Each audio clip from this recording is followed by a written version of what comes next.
Hey everybody, ronarray here, and we all remember that Ritual wasn't that great for the past few leaks.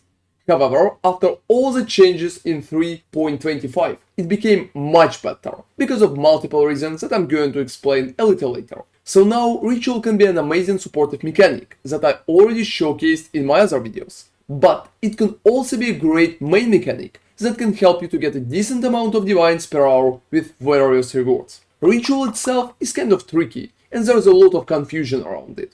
So in this video I want to explain in detail how it works and showcase the most profitable strategies for it. The video is in-depth as usual, so check out the timestamps for particular topics, and let's go! So what actually makes rituals good in 3.25 after all the changes? First thing is the comeback of the King in the Mist. The item that should be used to fight that boss, Audience with the King, costs about 125 chaoses, or 0.8 divines, and can be found only in rituals, so it is the best way to farm it. Second thing is omens. Omen of Fortune is still about 1.5 divines, and Omen of Connection is about 1 divine, but you can also get such omens as Amelioration for 45 chaoses approximately, or Omen of Blanking for 30 chaoses, and they drop pretty consistently. Updated scarabs also help heavily, and they can make ritual farming very easy and pretty profitable. I will talk about the best combinations of them later in this video. So what is a ritual? Long story short, it is a map mechanic that will make you fight monsters in close and ritual altars. The enemies that spawned and died within the circles will be revived in the subsequent ritual encounters. By slaying them you will gain tributes that can be spent to buy rewards called Favours. So what kind of monsters can ritual respawn? Ritual right now can respawn all innate monsters that been in the map before you opened. So any additional mechanics that spawn monsters after, such as Breach or Harbingers, will not work for rituals. But any innate inhabitant boosting mechanics such as Shrines for example, or Rogue Exiles, should be resurrected by ritual just fine. Delirium monsters also work, because they're already spawned inside the map, just hidden from your vision if you're not approaching them. The same logic pretty much works for Legions monsters too. So we can use Shrines, Rogue Exiles, Legion and Delirium to boost our rituals, so it could provide more tribute and it will be easier for us to buy our Favours. It is also very important to mention that all monsters that will be respawned should be spawned inside the ritual circle. So that's a very important part. Monsters that have been spawned outside of the circle are not going to be respawned. So is luring enemies inside the circle working? Unfortunately, no. Luring enemies in is not working. But there's one possibility that you can lure in map bosses if the map boss spawned close but not exactly inside the circle. Last leak I tested boss luring on stream, and surprisingly it worked. Right now it's hard to confirm it's working in 3.25, so you can take it with a grain of salt. Let me know in the comments if you had a different experience and how luring bosses worked for you. So the main part that can boost your amount of tributes that you can receive from your rituals is pretty much the pack size. There's many different ways to boost it, but I always recommend to go for as high pack size as possible, especially on the map themselves, because pack size are going to transition to the best amount of tribute that you can receive. You also need to keep a few things in mind. The different monsters inside the ritual are going to provide a different amount of tribute, with white monsters providing the least and map bosses providing the most. And you will also receive less tribute every time when monsters are revived in the ritual. So for example, on the first try, unique map boss is going to provide 400 tribute according to the table from Wikipedia. And on the last fourth ritual, you're going to receive 0 from it, because it's going to be revived one more time. And on second you're receiving 60% and on third you're receiving 20%.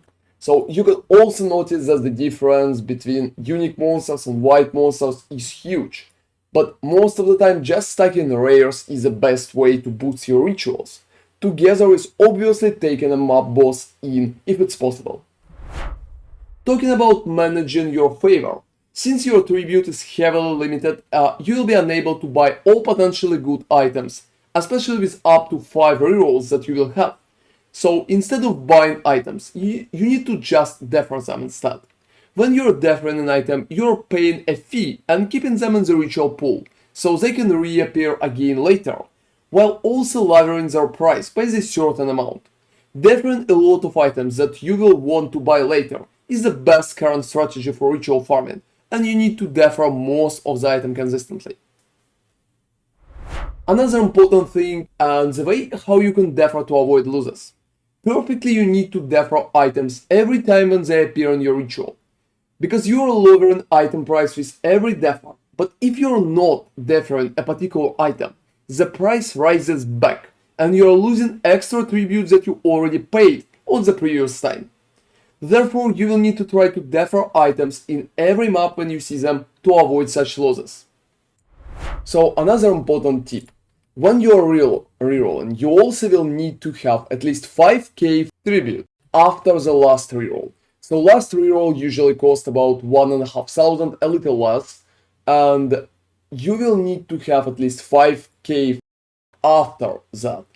Because there's a possibility that in the last screen you will receive a very cool reward, like a mirror shard for example, or a very expensive divination card.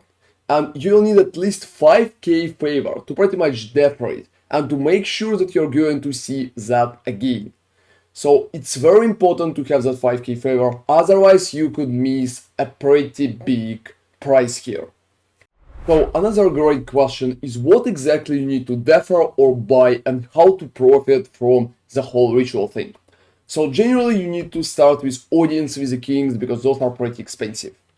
You can also obviously take currency, but don't aim for small Kelsos packs. You can buy one or few here, but generally other currency is not that important, but because bubblegum is usually not worth it. Going for expensive divination cards is always a great idea, so if you have like a doctor or headhunter here, it's a great idea too. You can also aim for synthesized base, because synthesized base could cost a lot. So just price check them in the whole process, and you can use price check with Awakened PoE trade exactly in the ritual, so you don't need to take the item out. You can pretty much just price check it inside. Also, if you can see ritual splinters, it's a great idea to take them, because we are going to need a lot of additional splinters, and you will be able to sell the rest. You can also go for expensive scarabs, so I recommend to check the scarabs and to see if those are cost something, because some scarab could cost about 1 divine and it could be a very good profit. So generally just going for all of it is going to help you to profit in the long run. So to maximize favor, you pretty much need to clear most of the map and start with most populated ritual first. So generally the most populated one is the one that had a lot of monsters close to it. So for example, if you got some shrines spawned close to your ritual or in it, it's a very good idea to start with that ritual. Or if you have a legion in the ritual circle, it's a great idea to first click that legion, clear it, and after that start that ritual with a legion. You can also rush to boss to check if the boss is pretty much going to be inside the circle itself, because it's going to provide you much more favor. So generally just checking out what rituals option you have and then start with the basic one, and moving forward is probably the best idea. So try to do that every map. So another important question is pretty much what kind of maps you can run. Generally you should run ritual in Glacier, because Glacier itself is a very cool map and you will be able to go to the boss pretty easily, and because the map itself is pretty dense, bosses always spawn close with the ritual, and shrines itself together with the legion are probably going to spawn in the ritual as well. Another cool option is pretty much Mesa, because with Mesa you can rush to the boss pretty quick, and the map itself is not that big as well, so more chances for legion or shrines to spawn for rituals. And the last part is like Jungle Valley, which is a very popular map right now. You can pretty much run it in almost every setup and it should work just fine. I personally prefer to run Glacier, however you can try other maps if you prefer it. Talking about how to prepare your maps. Generally, I recommend to roll about 30% of monster pack size for ritual farming. Make sure that your build can handle such map, but it should work just fine in the most cases. It is also recommended to apply Delirium just by using Delirium Orb at your map, because you can pay only like 4 to 5 Kelsos and receive a free Delirium bonus. There's also a possibility to stack more Delirium bonuses at one map, so applying more than one Delirium Orb, but it's not really necessary. You're going to receive a pretty decent amount of monsters even with 20% Delirium, and paying more it's not the best idea for a profit. So I recommend to just click with one orb. However, if you want to juice it further, you can just click with maximum amount of Delirium orbs and pretty much try to farm them in there as well. So talking about our Atlas 3. Generally, I recommend to go for shrines, because shrines with supplication here and drawn to power is very nice and going to spawn a lot of monsters. I also still recommend to take Syncretism, because currently for only 2 points you can receive additional shrine effect and effect of shrines on your character too, so it can speed up your maps. I think it definitely worth 2 points. And you also will need to take chances for rituals here with Sacred Lands, and pretty much all the bonuses for additional pack size for explicit modifiers on your map, so here and here. We're also taking everything that related to rituals, like a cult devotion, answered appeals, and sacrificial dew. Talking about the influence, I prefer to go for Eldritch Gaze, and I think that approach is better, because Eldritch Gaze is going to boost some quantity in your maps, and you can drop something else, which will be pretty nice while you're running it. There's also a proper idea to just stack Legion chances. You don't need too much of that chance, because you're probably going to receive Legion anyway, especially if you're buying everything else. So I'm blocking all content except Legion, Rituals, and Ultimatum. I'm keeping Ultimatum unbanned just because Ultimatum drops a pretty decent set of Scarabs right now, and it could be profitable in some cases. However, if you feel like your Legion is not spawning that often, you can pretty much change 1 point and literally get rid of Ultimatum there. So just change 1 point here and place it to Ultimatum. Talking about Legion, Monumental, 3 points for chance in there and 1 point here is pretty much enough to spawn it pretty consistently. I'm also picking all possible buffs for Scarabs, because Scarabs right now is a great way to make currency. So Remarkable Relics is very important, together with Amplified Artifacts, which is kinda nice, and Significant Trolls, because you're going to receive at least some unique monsters in the map. So that's pretty much the whole tree for your current rituals runs. However, very important part is preparation and cash out. So generally, while you're running a ritual, you will need to defer a lot of rewards, and those are going to stockpile in your ritual with the time. So when you will stockpile enough rewards, like you can feel it's too much, it could be 1 line of expensive items, or 2 lines, or even 3 lines, you can pretty much go and cash out. So when you're cashing out, you're using similar tree, but you can put 1 point to Immutable Dogma here. Immutable Dogma is going to give you 100% more tribute. You're also going to use a different Scarab setup, check it out later in this video. And the most important part is to change it to maximize amount of tribute that you can receive in that one map, to avoid rerolling, but just buy everything that's going to appear.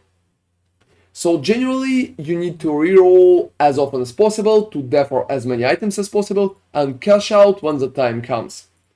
So before cashing out, it's a really great idea to just take 1 point from here, for example, and take Immutable Dogma. Then after cash out phase is pretty much finished, you can just get rid of Immutable Dogma and move it back. And another interesting topic for your cash out is arbitrary tenets. You can pretty much take it because there's going to be a chance that it will be much easier for you to just get some rewards and favors. However, it could be different at the situations because that depends on how many favors you already have deferred.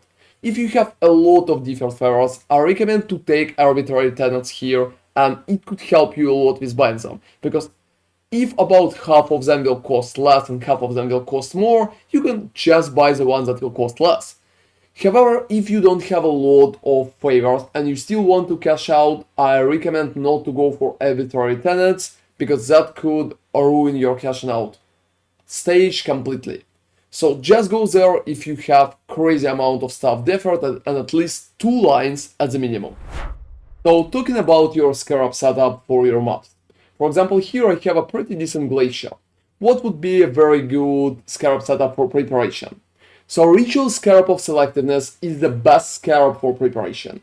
It gives you a way to just reroll favors one additional time, and it will just get rid of the cost for first 2 times. That's a very great way to reroll.